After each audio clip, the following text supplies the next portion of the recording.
నమస్తే, నేను మీ జర్నలిస్ట్ నవత. మొత్తానికి అరేబియా సముద్రం నుంచి అలాగే ఎర్ర సముద్రం నుంచి భారతదేశానికి వస్తున్న వాణిజ్య నౌకల మీద జరిగిన దాడి విషయం తర్వాత రాజ్నాథ్ సింగ్ చాలా తీవ్రంగా ఖండించిందట. సముద్రం లోపల నుంచి వచ్చినా సరే మిమ్మల్ని వదిలే ప్రసక్తే లేదు. ఉగ్రవాదం ఏ మూల నుంచి భారత్ వైపు తొంగి చూసినా చెమడాలు ఊడదీస్తాం అనేంత గట్టి వార్నింగ్ ఇచ్చాడట. ఆ వార్నింగ్కి సంబంధించి ఒక ఆర్టికల్ అయితే వచ్చింది. ఆ ఆర్టికల్ని మీ ముందు ఉంచే ప్రయత్నం చేస్తాను. నిజంగా కూడా ఈరోజు అజిత్ దోవల్ యాక్షన్, రాజ్నాథ్ సింగ్ లాంటి నేత తీసుకునే నిర్ణయాలు, మోదీ అమిత్ షా వీళ్ళిద్దరి ఆలోచనలే భారతదేశం వైపు చూడాలంటే కూడా ఉగ్రవాదులు భయపడే స్థితికి రావడమే కాదు, భారతదేశం మీద గతంలో దాడి చేసిన ఉగ్రవాదులు కూడా ఎలా చనిపోతున్నారో, ఎందుకు చనిపోతున్నారో తెలియకుండా చచ్చిపోతున్నారు.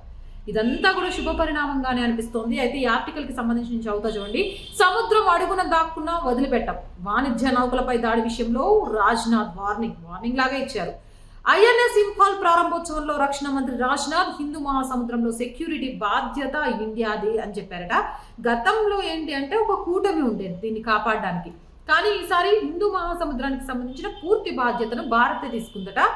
అరేబియా సముద్రంలో ఎర్ర సముద్రం ద్వారా ఇటీవల ఇండియాకు వస్తున్న 2 వాణిజ్య నౌకలపై దాడి చేసిన వాళ్ళను పట్టుకొని కఠినంగా శిక్షించి తీరుతామని రక్షణ మంత్రి రాజ్నాథ్ సింగ్ అన్నారు. వాళ్ళు సముద్రం అడుగున దాక్కున్నా కూడా వదిలిపెట్టబోమని హెచ్చరించారు. పరాయి దేశాలకు వెళ్ళి దాక్కున్నోళ్ళే ఎట్లా చచ్చిపోతారో అర్థం కావట్లేదు. ఇక సముద్రం అడుగు నుంచి వస్తే మాత్రం మనం వదిలిపెడతామా? వదిలిపెట్టే ప్రసక్తే లేదు. ఆ చావులకు రానే కారణం అంటూ, ఇండియానే కారణం అంటూ ఇప్పటికే చాలా మంది మాట్లాడుతున్నారు. సరే, కారణం ఇండియా అయినా రా అయినా ఎవరైనా దుష్టులు ఎప్పటికైనా శిక్షించబడాల్సింది. అలా శిక్షించబడటం చాలా మందికి ఆనందాన్ని ఇస్తుంటే చూసి ఓర్వలేని వాళ్ళకు కుళ్ళును గుడిస్తుంది, అది ఇంకో విషయం. అయితే ఇప్పుడు దీనికి సంబంధించి రాజ్నాథ్ సింగ్ అయితే చాలా క్లియర్గా చెప్పారట. అరేబియా సముద్రంలో మరో వాణిజ్య నౌక ఎంవి సాయిబాబాపై ఎర్ర సముద్రంలో శనివారం జరిగిన డ్రోన్ దాడులను భారత ప్రభుత్వం సీరియస్గా తీసుకుందని ఆయన స్పష్టం చేశారు.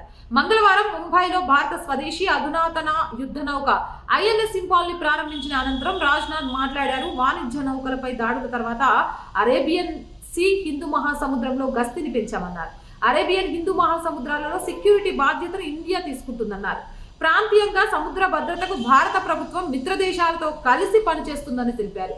Navy chief admiral R Harikumar మాట్లాడుతూ వాణిజ్య నౌకలపై దాడులను అరికట్టేందుకు P-8I డోర్నియల్ విమానాలను, హెలికాప్టర్లను, కోస్ట్ గార్డ్ షిప్లను కంబైన్డ్గా రంగంలోకి దింపామని వెల్లడించారు. విశాఖపట్నం క్లాస్లో 3వది అధునాతన విశాఖపట్నం క్లాస్ స్వదేశీ స్టెల్త్ డిస్ట్రాయల్ రకం నౌకలను ఐఎన్ఎస్ ఇంఫాల్ 3వది. 2వ ప్రపంచ యుద్ధంలో జపాన్ బ్రిటిష్ సైన్యానికి మధ్య జరిగిన ఇంఫాల్ యుద్ధంలో పోరాడిన ఇండియన్ సోల్జర్లకు గుర్తుగా దీనికి నామకరణం చేసినట్టుగా కూడా చెప్పారు. మొత్తానికి అరేబియా సముద్రంలో 3 యుద్ధ నౌకలు గస్తీ కాస్తున్నాయి.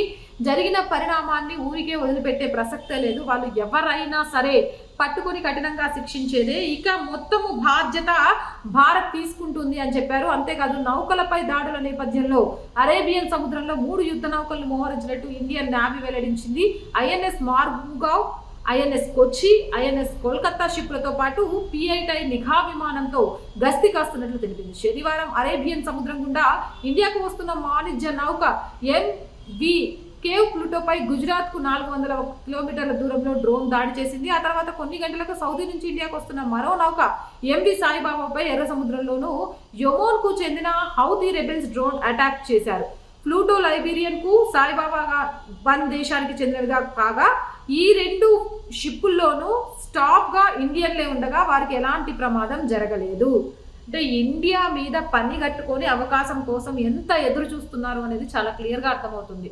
ఏమంటారు, 4 సింహాల మాదిరిగా ఈరోజు రాజ్నాథ్ సింగ్ నిర్ణయం కానీ, అజిత్ దోవల్ అడుగులు కానీ, మోదీ అమిత్ షా వ్యూహం కానీ ఉగ్రవాదులను గలగడ ఆడిస్తుంటే వాళ్ళ ఉనికిని చాటుకోవడానికి మేమున్నాం అని గుర్తు చేయడానికి వాళ్ళు చేసే ప్రయత్నాలని ఆపట్లేదు. ఆ ప్రయత్నాలకు అడ్డుకట్ట వేస్తూ ఎప్పటికప్పుడు భారత్ అత్యంత శక్తివంతమైన దేశం అని నిరూపించుకుంటూ వస్తూనే ఉంది. నిరూపించుకునే ప్రతి క్షణంలో జయహో భారత్ అనిపిస్తూనే ఉంది. మొత్తానికి ఎవ్వరికి ఎలాంటి ప్రాణ నష్టం అయితే జరగలేదు, ప్రాణహాని జరగలేదు. దానికి మనందరం సంతోషించాలి. ఎస్పెషల్లీ భారతీయ వాళ్ళు ఉద్యోగులు ఉన్న వాటి మీదే, భారతదేశానికి వస్తున్న వాటి మీదే కాన్సన్ట్రేట్ చేస్తున్నారు అని అంటే ఎలాంటి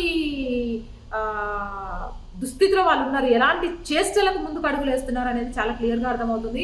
ఇలాంటి చేష్టలకు వాళ్ళు ముందు అడుగులు వేస్తున్నప్పుడు నిజంగా వాటిని తిప్పికొట్టే నాయకులు మన భారతదేశంలో ఉండడం మనందరం కూడా గర్వించదగ్గ విషయం. ఇలాగే రాజ్నాథ్ సింగ్ చెప్పినట్టుగా భారతదేశం మీద గతంలో దాడి చేసి విష ప్రభావానికి, అలాగే పాయింట్ బ్లాక్లో అలాగే ఎలా చచ్చిపోతున్నారో అర్థం కాక చచ్చిపోతున్నారు వాళ్ళు, అలాగే వీళ్ళు కూడా పోవాలని, ఇలాంటి వాళ్ళకు భూమి మీద బ్రతికే అర్హత లేదని, అలాంటి వాళ్ళ చావ వార్త వినాలని మనస్ఫూర్తిగా మనం కోరుకుందాం. ఏందమ్మా ఒక జర్నలిస్ట్ లాగా మాట్లాడట్లేవు అంటే, జర్నలిస్ట్ అయినా ఏదైనా ఫస్ట్ నేను భారతీయురాల్ని, దేశం మీద దాడి చేయాలని, దేశాన్ని విచ్ఛిన్నం చేయాలని, దేశంలో అల్లర్లు చేయాలని, దేశంలో ఉగ్రవాదాన్ని పెంచాలని ప్రయత్నం చేస్తున్న ఎవరైనా సరే వాళ్ళు ఏమంటారు, కాలం చెల్లించాలని, కాలం చేయాలని మనస్ఫూర్తిగా కోరుకుంటా. చెప్పాగా మేరా భారత్ మహాన్. చాలా గొప్ప సనాతన ధర్మం నుంచి పుట్టిన ఈ దేశాన్ని ఎవ్వరూ ఏమి చేయలేరు. ప్రయత్నం చేసిన వాళ్ళు సమయం వచ్చినప్పుడు కాలగర్భంలో కలిసిపోక తప్పదు. రాజ్నాథ్ సింగ్ మాట్లాడిన వ్యాఖ్యలు మాత్రం ఎవరైతే నావీలో పనిచేస్తున్నారో వాళ్ళందరికీ కొండంత ధైర్యాన్ని ఇచ్చిందట. అలాగే వాళ్ళ కుటుంబాలు కూడా ధైర్యంగా ఉండాలి. అంత మంచి మీ కుటుంబం నుంచి ఒక వ్యక్తిని భారతదేశ రక్షణకు, నావీలో పనిచేయడానికి, ఆర్మీలోకి పనిచేయడానికి పంపిస్తున్న ప్రతి కుటుంబానికి కూడా చేతులెత్తి మనందరం నమస్కారం పెట్టాలి. ఎందుకంటే మన ఇంట్లో పిల్లలకు గాయం అయితే మనందరం బాధపడతాం, కానీ దేశంలో ఉన్న ఏ పిల్లలకు గాయం కాకూడదు అని వాళ్ళ ఇంటి బిడ్డలు పంపించారంటే వాళ్ళందరూ కూడా చాలా గొప్పోళ్ళు. అలా భారతదేశంలో నుంచి ప్రతి ఇంటి నుంచి ఒకరిని పంపించే విధంగా మారాలని, భారతదేశంలో ఇలాంటి శక్తివంతమైన నాయకులు ఉండాలని మనందరం కోరుకుందాం.